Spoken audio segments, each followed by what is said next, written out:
Hello everyone, I'm Paul, and today what I'm doing is I've got a garden way in the back here and I don't have any water source, so I have to bring the water to the garden.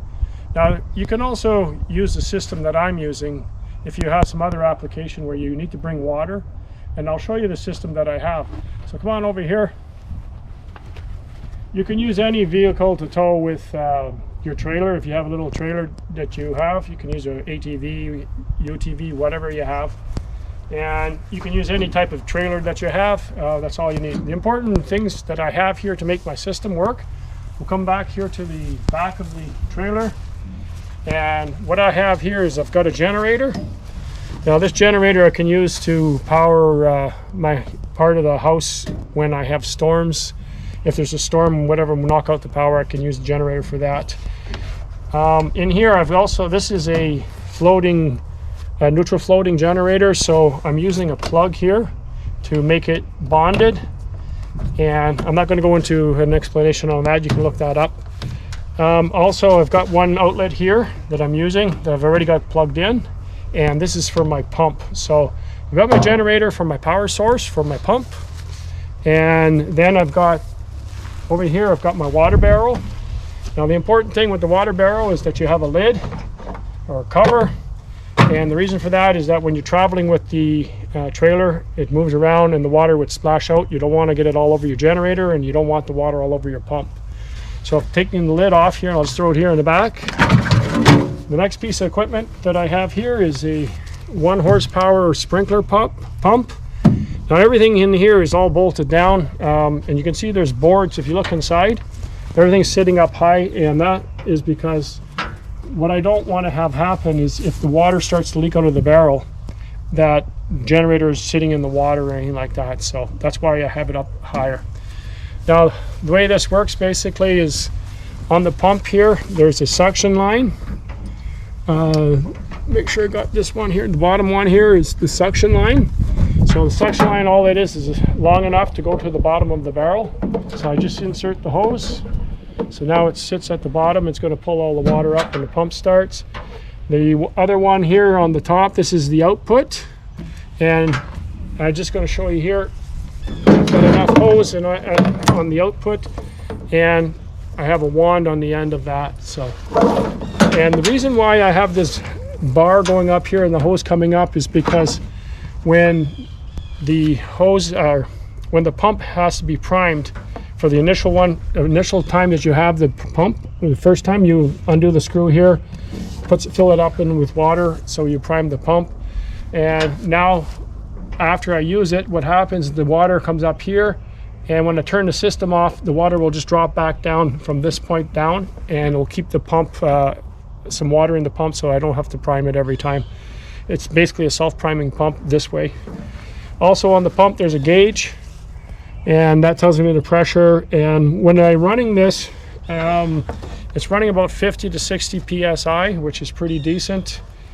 It actually says in the book that the hose that I'm using here should be 1 inch diameter, basically the same as here or a little bit bigger. I'm using a smaller one to build up more pressure. Hopefully I don't burn out my pump, but who knows, it doesn't really matter. The pump's not overly expensive. The next thing here is on the pump, there's just an on-off switch here.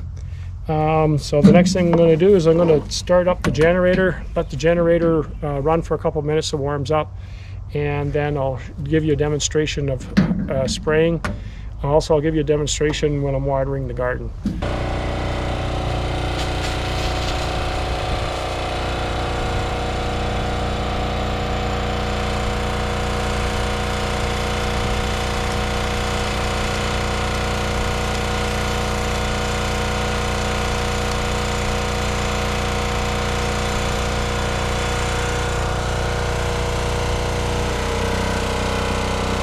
Before I demonstrate when I'm watering the garden with it, I just noticed that I was, when I started it up, I was using the different settings on the nozzle. I had this stream which shot the water fairly far. Obviously there was a little bit of air to get out at the beginning. Also I turned it to different settings for the shower and stuff like that. A couple things about the system that, two things that come to mind that are a little bit of a drawback. One is that with the bucket here, or the barrel, I can't tell how much water's left in it.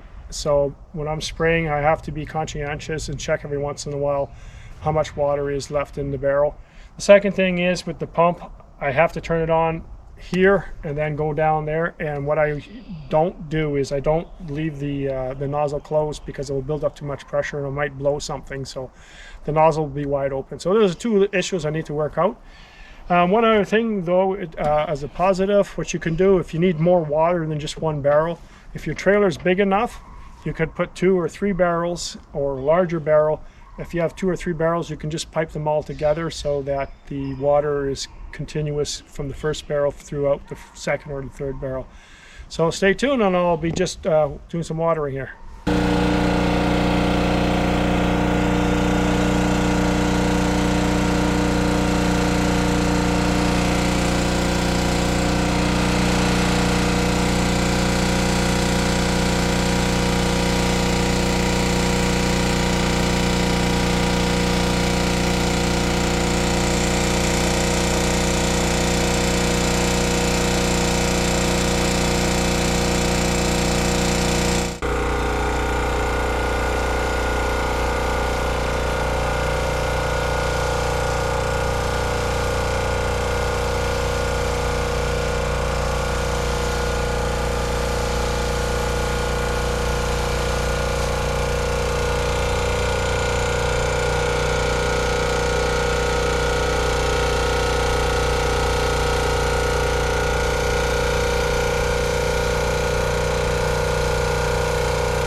Alright guys, you can see basically it works really well with a pump. What I used to do is gravity feed last year, and it was real pain. Now I can water this garden within 5 minutes. That barrel there is 55 gallons, so that's a perfect amount of water for each application that I come in here. I don't quite use the 55, probably closer to 45 to 50 gallons to water. When it gets a little, plants get bigger, I'll maybe sometimes if it's really hot out, I'll use a barrel and a half. Anyways guys, it also can be used for anything else that you want. You've got to burn in the bush, whatever, you can use it for your fires, to put your fire out when you don't have a water source nearby. You can fill it up. If you have a pond nearby, you can use the suction line and put the suction line and just use the output and feed into the barrel to use your water from your pond, or if you're a lake nearby or whatever, a river. Anyways guys, I hope you enjoyed the video. If you have, please give it a thumbs up.